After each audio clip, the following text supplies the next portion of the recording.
Ba đặc điểm tướng mạo của một người có phúc, hậu vận rất sướng. Thưa quý vị và các bạn, cổ nhân có câu: có tâm không tướng, tướng tự tâm mà sinh.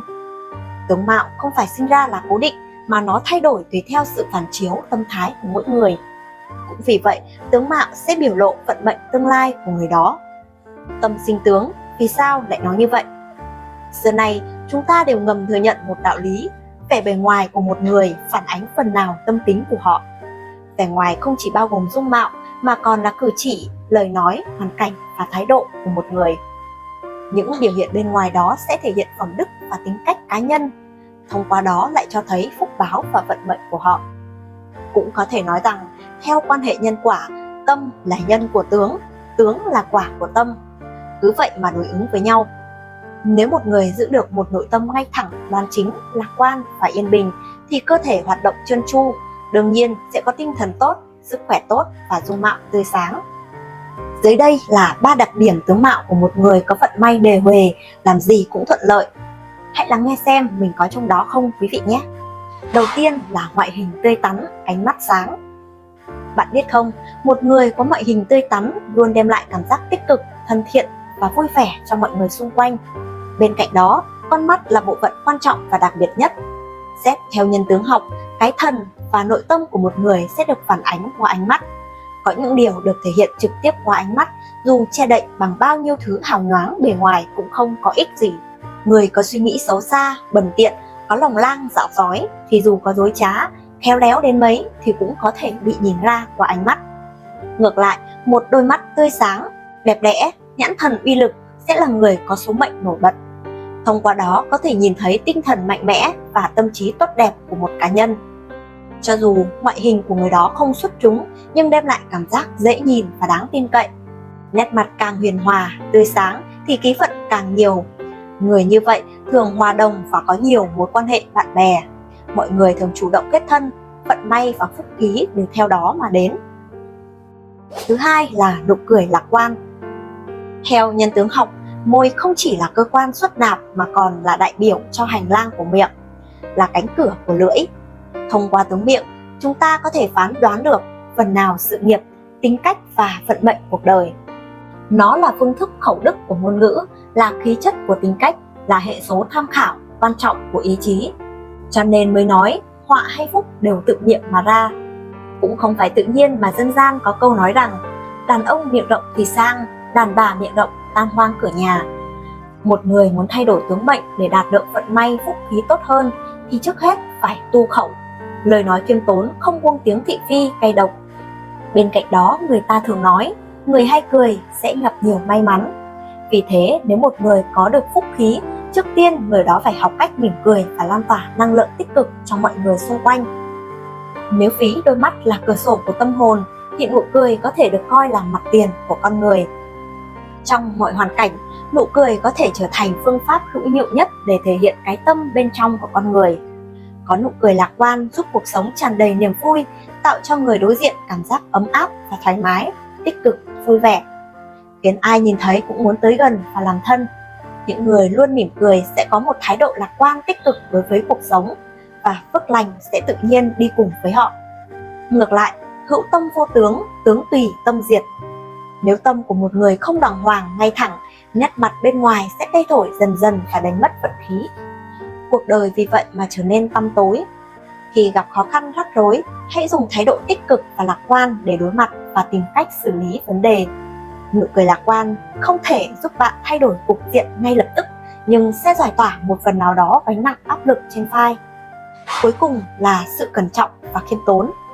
Một suy nghĩ bất chợt nảy ra trong lòng có thể không khiến tướng mạo thay đổi, nhưng nhiều suy nghĩ lặp đi lặp lại chắc chắn sẽ để lại dấu ấn trong vẻ bề ngoài mà một người thể hiện.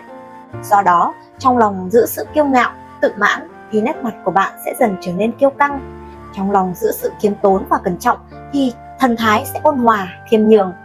Bất luận là ai, phàm là kẻ kiêu ngạo tự mãn thì không dễ đạt được sự thỏa mãn.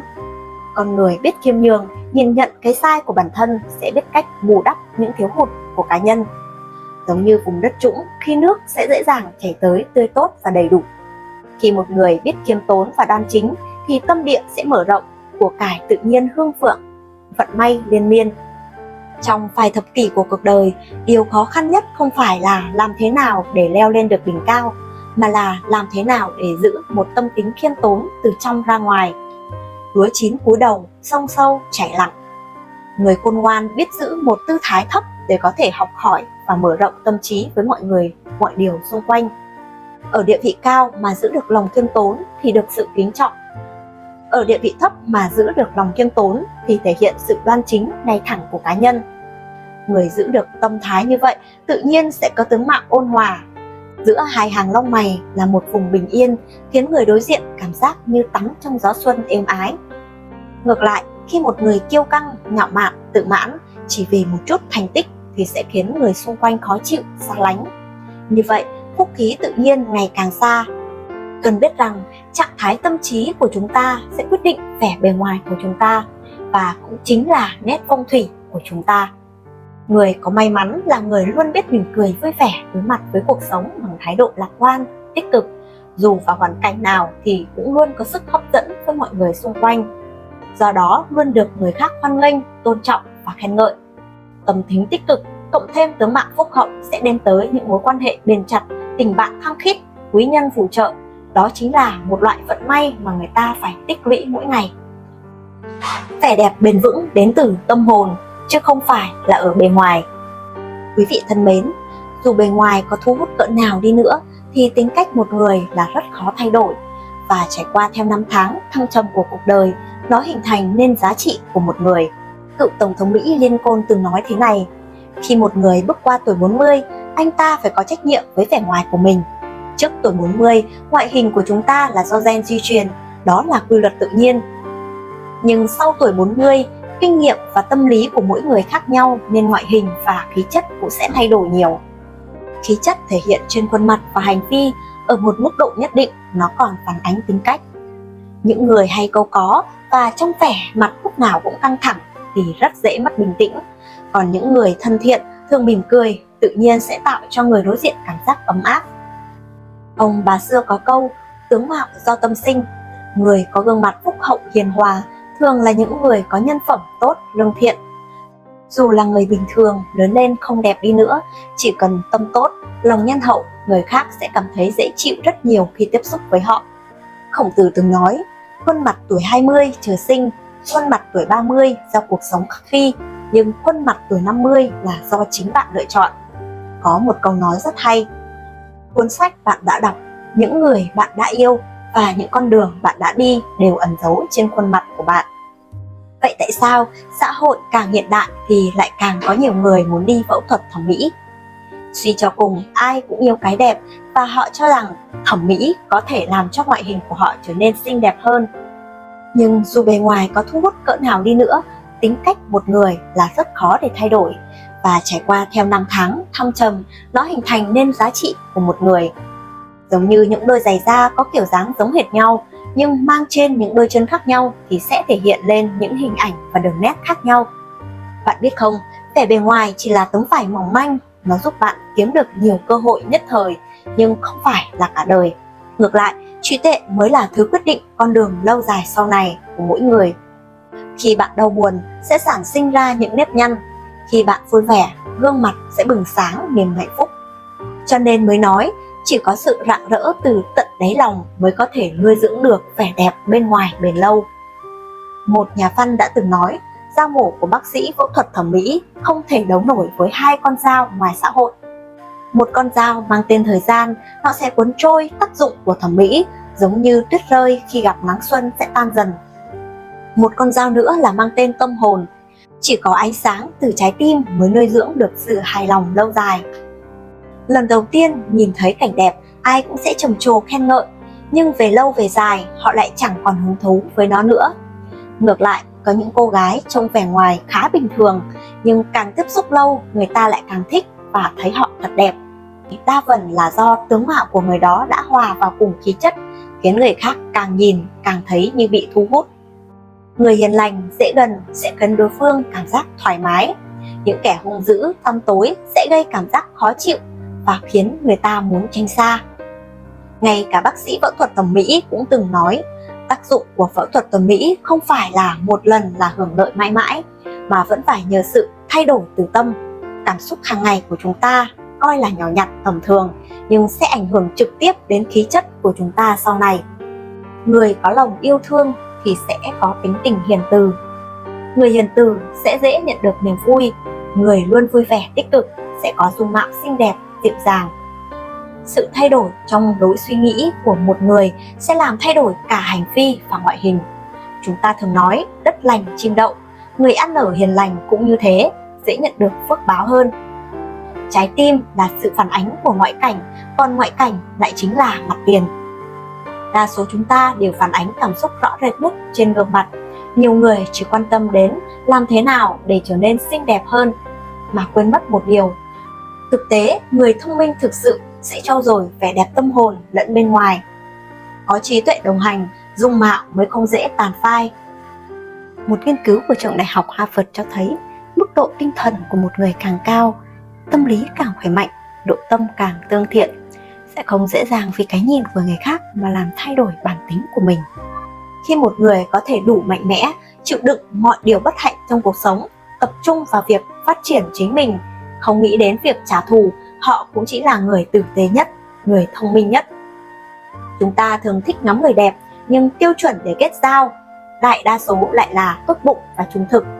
Thế nên, vẻ bên ngoài chỉ giúp thu hút người khác nhất thời, thái độ và tính cách tốt mới là thứ giúp ích lâu dài cho chúng ta. Hãy nhớ rằng, hoàn cảnh có thể thay đổi tính cách của một người. Nếu muốn thay đổi và trau dồi bản thân, nên thông qua việc tu dưỡng nhiều hơn từ trái tim, như thế mới mong gặt hái được cuộc sống hạnh phúc. Và sau đây là cách thu hút thiện cảm từ mọi người. Quý vị thân mến, vẻ ngoài là tấm danh thiếp đầu tiên của bạn khi giao tiếp. Gương mặt thân thiện, vui vẻ sẽ dễ tạo cảm tình với người đối diện. Nhưng trên hết, chúng ta cần tạo nên một vẻ ngoài sáng sủa. Ông bà xưa có câu, tâm sinh tướng, tướng sinh mệnh. Vẻ đẹp không chỉ nằm ở bên ngoài mà còn phải xuất phát từ sâu trong nội tâm. Tướng mạo thể hiện thái độ sống. Người có tấm lòng đẹp thì tướng mạo cũng sáng sủa và thái độ sống cũng đẳng cấp. Đây chính là phúc tướng mà chúng ta vẫn luôn theo đuổi. Tướng mạo bên ngoài phản chiếu trạng thái cuộc sống. Có người trông có vẻ tầm thường nhưng lại rất được nhiều người yêu thích, nhưng cũng có người dung mạo đẹp nhưng lại bị khinh thường. Những hành động, suy nghĩ nhỏ nhặt hàng ngày của con người lâu ngày sẽ tự động trở thành thói quen. Tính khí cũng vậy, cách sống của bản thân sẽ hằn lên trên khuôn mặt dáng vẻ của chính chúng ta. Người hòa khí ắt có niềm vui, người có niềm vui ắt có phúc tướng. Khi bạn cảm thấy bất mãn, đau khổ cuộc đời, chính những nếp nhăn trên khuôn mặt sẽ phản ánh những điều khổ hạnh đó. Ngược lại, khi con người ta cảm thấy hạnh phúc với những gì mình đang có, thì tự khắc sẽ tỏa ra nguồn năng lượng tích cực. Quả thật, tướng mạo, dung nhan của một người chính là tấm gương phản ánh rõ nhất nội tâm của một người.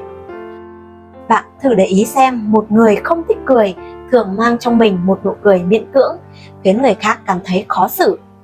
Nếu một người mà trong ngoài bất nhất hay chuột dạ, thường né tránh ánh nhìn của người khác. Một người ổn định về mặt cảm xúc sẽ có cặp lông mày thư thái. Dù thế giới có phức tạp đến đâu thì cũng không thể làm xáo trộn sự bình yên trong tâm trí của họ. Một người khoan dung sẽ sở hữu ánh mắt nhân hậu và ân cần, nhìn đời một cách thấu hiểu, biết giúp đỡ và bao dung những thiếu sót của người khác. Nói chung, những tố chất tốt và nội tâm sáng ngời sẽ là chất dinh dưỡng để nuôi dưỡng tướng mạo của chính bản thân bạn. Hãy nhớ, chỉ có ánh hào quang rực rỡ từ đáy lòng mới có thể mang lại vẻ ngoài mỹ mãn bền lâu. Vậy, bí quyết để xây dựng trạng thái tinh thần tích cực đó chính là chú ý lời nói. Từng lời nói mà chúng ta thốt ra đó chính là thước đo nhân cách của chính mình. Lời nói là phúc nhưng cũng là họa. Muốn thu hút quý nhân và vận may, bạn đừng quên phải thận trọng trong từng lời nói và việc làm. Biết quan tâm đến cảm xúc của người khác, không làm mất mặt đối phương, phải tỏ ra hào hiệp đàng hoàng. Cuộc sống là cho đi mà không cần báo đáp lại. Khi giúp đỡ người khác, một lúc nào đó chúng ta cũng sẽ nhận được điều tương tự. Đừng bao giờ suy xét được mất khi muốn làm việc tử tế. Đó mới là sự hoan hỷ tích cực đích thực. Một người có trí tuệ, phúc đức có thể tự động cho người khác sự thoải mái khi tiếp xúc và biết đối xử với mọi người bằng thái độ hòa nhã. Chúng ta không cần phải quá xuất sắc, tuyệt vời, nhưng phải có một sức mạnh vô hình để thu hút người khác. Cách nuôi dưỡng vẻ bề ngoài, tinh thần tốt nhất giúp bạn lấy được thiện cảm của mọi người như thế nào? Một là kỷ luật tự giác. Cuộc sống sẽ luôn tốt đẹp hơn nếu bạn nghiêm khắc kỷ cương với bản thân mình. Thói quen tốt này chỉ cần bắt đầu từ việc nhỏ là dậy sớm mỗi ngày. Thức dậy sớm giúp bạn có nhiều thời gian hơn những người khác. Nhờ đó bạn có thể học thêm một kỹ năng, đọc thêm một cuốn sách, đến phòng tập gym hoặc thưởng thức một bữa sáng phong phú. Hãy biết trân trọng thời gian quý báu của mình. Chỉ cần tập được thói quen nhỏ này thì chúng ta mới thực hiện được những việc lớn lao. Hai là có tinh thần học hỏi. Con người ta học từ công việc, từ sách báo, từ xã hội và từ những người khác, nhưng cũng đừng quên dành thời gian để ngẫm lại những kiến thức đó. Ngẫm nghĩ để rút ra thêm nhiều bài học, không ngừng tiến về phía trước, cải thiện tư duy bản thân. Nếu bạn không có động lực thì sẽ không ai giúp bạn phát triển. Chỉ có không ngừng hoàn thiện bản thân thì thế giới tinh thần mới phong phú, tầm nhìn mới mở rộng, con người mới tự tin, bình tĩnh đối mặt với mọi chông gai, thăng trầm của cuộc đời. Ba là có lòng vị tha. Tranh cãi nảy lửa, những tranh chấp đúng sai, điều tốt nhất là hãy quên đi hận thù không cần thiết và những cuộc tranh cãi vô thưởng vô phạt để tâm trí trút bỏ gánh nặng kịp thời. Có như thế, gương mặt của chúng ta mới thư giãn hơn, bản thân của chúng ta mới cảm thấy hài lòng hơn với cuộc sống. Hãy học cách sống tích cực, không gò bó mình vào những hận thù và cãi vã. 4 là có lòng chia sẻ. Có những kẻ làm việc gì cũng nghĩ đến cá nhân, sẵn sàng đánh đổi lợi ích bằng bất cứ giá nào. Người xưa có câu, cứu một mạng người hơn xây 7 ngôi chùa. Giá trị mà ta cho đi luôn lớn hơn gấp ngàn lần những gì ta nhận lại. Khi giúp đỡ những người hoạn nạn và khó khăn, đến một lúc nào đó chúng ta cũng sẽ được báo đáp xứng đáng. Ở một khía cạnh nào đó, chia sẻ cũng là một kiểu đầu tư dài hạn. Học cách chia sẻ và cho đi giúp cuộc sống trở nên mở rộng hơn. Thiện ác trong tâm quyết định dung mạo và vận mệnh đời người. Quý vị thân mến, mỗi người trên thế gian đều có tướng mạo rất khác nhau. Dẫu lúc nhỏ là anh em song sinh, khó phân biệt, dẫu nguồn gen có tương đồng nhưng thuận theo tuổi tác dần tăng, họ sẽ ngày càng trở nên dễ phân biệt hơn. Thậm chí tướng mạo còn có thể hoàn toàn khác nhau. Bạn có biết vì sao lại như vậy không?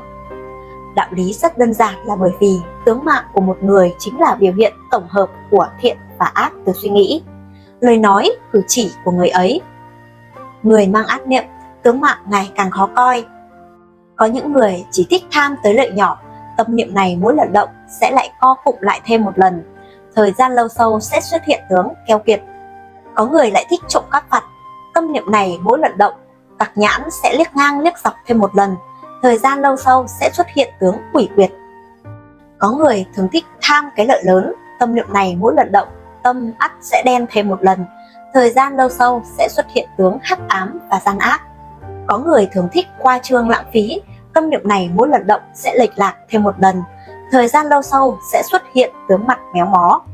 Có người thích lừa gạt tiền tài của người khác, tâm niệm này mỗi lần động sẽ bạc thêm một lần, thời gian lâu sau sẽ xuất hiện tướng mặt bạc bẽo. Có người lại thích cá cược, tâm niệm này mỗi lần động sẽ mất đi lý trí thêm một lần, thời gian lâu sau sẽ xuất hiện tướng mặt bạc nhược thối chí. Có người thường keo kiệt, tâm niệm này mỗi lần động sẽ căng thẳng thêm một lần, thời gian lâu sau sẽ xuất hiện tướng cụ rệ. Có người thường thích trà trộn, che giấu sự thật, tâm niệm này mỗi lần động tính sẽ lười nhác thêm một lần, thời gian lâu sau sẽ xuất hiện tính lười biếng.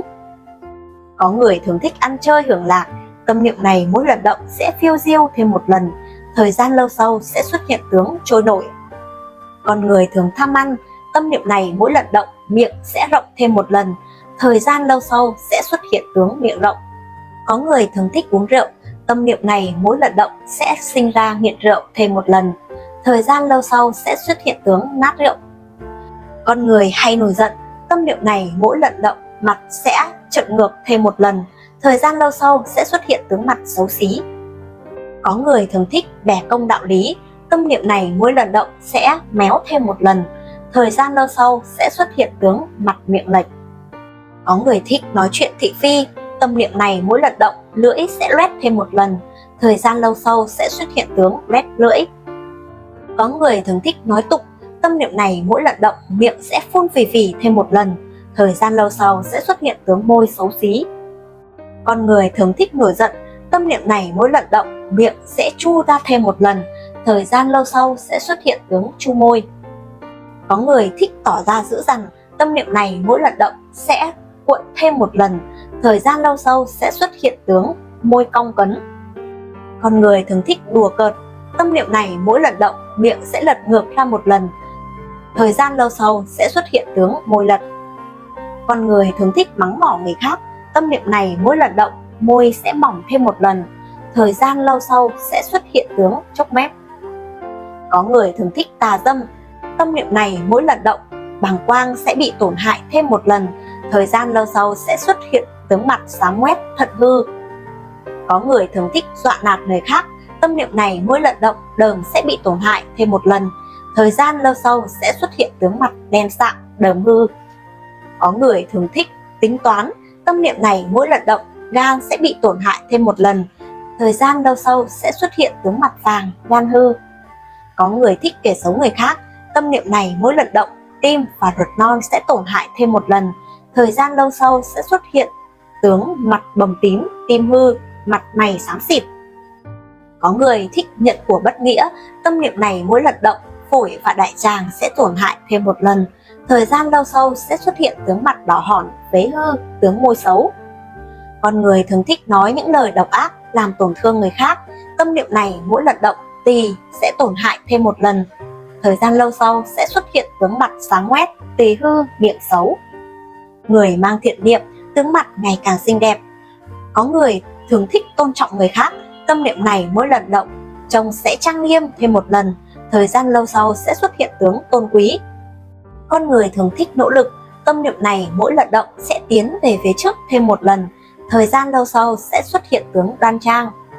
Có người thích tiết kiệm, tâm niệm này mỗi lần động sẽ cẩn trọng thêm một lần, thời gian lâu sau sẽ xuất hiện tướng mộc mạc. Có người thường thích bố thí, tâm niệm này mỗi lần động sẽ khoan dung và nhân hậu, khoáng đạt thêm một lần, thời gian lâu sau sẽ xuất hiện tướng khoan dung nhân hậu. Con người thường thích giúp người, tâm niệm này mỗi lần động sẽ tích thiện thêm một lần, thời gian lâu sau sẽ xuất hiện tướng lương thiện. Tướng do tâm sinh, tướng mạo của một người sẽ dần thay đổi theo tâm niệm, tu dưỡng, lời nói và hành động của chính bản thân mình. Hãy nhớ nuôi dưỡng và duy trì tâm hồn trong sáng, lương thiện, như vậy tướng mạo mới có thể ngày càng đoan trang, lương thiện. Bạn thân mến, kẻ ác mang dung mạo ác, kẻ tiểu nhân sẽ tổn tướng, người lương thiện có tướng thiện, còn quý nhân có phúc tướng. Có một câu chuyện như thế này, có một người đàn ông tướng mạo rất hung dữ và xấu xí, điều này làm ông vô cùng khổ não. Vì vậy, ông đã tìm đến một vị thiền sư và bày tỏ nỗi niềm trong lòng, mong thiền sư chỉ điểm cho mình cách thoát khỏi tướng mạo bất thiện kia. Sau khi nghe mong muốn của ông, vị thiền sư liền yêu cầu ông khắc 100 tượng Phật và nói rằng khi ông hoàn thành xong liền có biện pháp giải quyết. Sau đó, người đàn ông đã tới chùa và cẩn thận nghiên cứu vẻ mặt của Đức Phật, rồi về nhà chuyên tâm khắc tượng. Một năm sau, cuối cùng, ông cũng hoàn thành xong 100 bức tượng Phật trang nghiêm, tất cả đều toát lên vẻ từ bi và bao dung. Nhưng điều ông không ngờ là tới lúc này, dung mạo của mình cũng trở nên trang nghiêm và chính trực hơn rất nhiều. Khi nhìn vào gương mặt, ông đã không khỏi ngạc nhiên, hóa ra trong một năm cẩn mẫn khắc tượng, ông đã dồn tất cả tâm sức và cảm nhận của mình, nghĩ về sự trang nghiêm và thánh thiện của Đức Phật. Khi ấy, tâm hồn của ông không còn nghĩ đến điều bất hảo và phàm tục ở thế gian này nữa. Trong lòng lúc này đã toàn tâm toàn ý vào việc khắc tượng. Cũng vì vậy mà thần thái và tướng mạo của ông cũng thay đổi. Quả đúng là sắc mặt của một người đều là do tâm trạng tích tụ lâu ngày mà biểu hiện ra. Tâm thiện thì tướng mạo đẹp và nét mặt cũng trở nên thiện lương hơn. Còn nếu tâm bất thiện thì khuôn mặt cũng sẽ thay đổi và trở nên khó coi hơn. Phúc tướng chính là từ tâm nguyện hướng thiện mà tạo nên. Lời khen ngợi tốt nhất dành cho một người không phải là họ mạnh mẽ như thế nào hay là họ có bao nhiêu của cải, mà chính là họ có tâm tính lương thiện và gương mặt hiền hòa tới đâu. Nhà triết học Đức từng nói, vẻ ngoài của một người chính là bức tranh thể hiện nội tâm của chính họ, mà tướng mạo chính là thứ biểu đạt và tiết lộ vận mệnh cuộc đời của họ. Điều này có nghĩa là vận mệnh của một người như thế nào thì chỉ cần nhìn qua khuôn mặt là liền biết. Theo ghi chép về các kỳ thi của triều đình thời cổ đại, sau khi thi đỗ, các trạng nguyên muốn được bổ nhiệm làm quan thì đều phải thông qua sự đánh giá của bộ lại. Các quy tắc đánh giá sẽ bao gồm: thứ nhất, tướng mạo; thứ hai, lời nói; thứ ba, chữ viết; và cuối cùng là phép tắc cư xử. Như vậy có thể thấy, tiêu chuẩn đánh giá đầu tiên của bộ lại đối với trạng nguyên chính là tướng mạo phải đoan chính, trang nghiêm, sau đó mới yêu cầu về năng lực biểu đạt, năng lực viết, năng lực ứng xử. Vì các tiêu chuẩn đánh giá như vậy, cho nên các trạng nguyên dù có tài nhưng vì tướng mạo hơi kém một chút mà bị phái tới làm quan ở những vùng đất xa xôi hẻo lánh. Bởi vậy mới thấy rằng ngoại hình đã ảnh hưởng tới sự nghiệp và tiền đồ của một người như thế nào. Trong đời sống, ngoại hình quả thật rất quan trọng. Quá trình trưởng thành của một người sẽ tôi luyện nên gương mặt của họ. Tâm thái đối đãi với đời, đối đãi với người và với bản thân đều triển hiện trên khuôn mặt của họ, và số mệnh cũng vì vậy mà phát sinh thay đổi. Như nhà chính trị và giáo dục thời Trung Hoa Dân Quốc Trương Bá Linh đã từng nói: con người có thể có vận xui xẻo nhưng không thể có tướng xui xẻo. Cho dù không may mắn hay luôn gặp vận rủi, nhưng bạn cũng nên ăn mặc gọn gàng, chỉnh tề và sạch sẽ. Khi nhìn vào, người khác cũng sẽ cảm thấy thuận mắt và thoải mái hơn. Hơn nữa, điều này sẽ phần nào khiến cuộc sống trở nên tươi mới, từ đó vận đen cũng tự nhiên mà tiêu tan đi. Làm người mà nói, tâm tính sẽ quyết định dung mạo lại quyết định vận khí, cuối cùng vận khí sẽ quyết định số vận. Về tướng mạo thì có thể nói rằng cũng không phải là không thể thay đổi. Đó cũng giống như số mệnh đều có thể thay đổi được. Người xưa nói, tích đức cải thiện vận mệnh. Tất cả phúc báo đều là thành quả từ việc tích đức trước đó mà ra. Tâm tốt thì tướng mạo tốt, cho nên sẽ hưởng phú quý đến già. Với một gương mặt tươi tắn thì mỗi khi cười sẽ rạng rỡ như hoa xuân, nhất định sẽ khiến người khác cảm động, cho dù người đó là ai. Một nụ cười rạng rỡ sẽ có sức lay động lòng người, vẻ đẹp nhân hậu có phúc sẽ biến họa thành phúc. Và cho dù ở tuổi trung niên cũng phải sống thật đẹp. Thì bạn có một tâm hồn lương thiện và tươi đẹp thì tự nhiên sẽ bình an vô sự. Cảm ơn bạn đã dành thời gian quý báu của mình để lắng nghe hết video này. Nếu thấy video hay, hữu ích và có tính ứng dụng thực tế, hãy ấn nút thích và đăng ký kênh Phong thủy Mai Bùi để không bỏ lỡ những video mới nhất tiếp theo. Hoan nghênh bạn để lại bình luận, chia sẻ những suy nghĩ của mình hoặc đặt câu hỏi để chúng ta cùng thảo luận thêm nhé. Xin chúc quý vị và gia đình luôn mạnh khỏe, thành công và bình an trong cuộc sống. Hẹn gặp lại quý vị trong những video tiếp theo.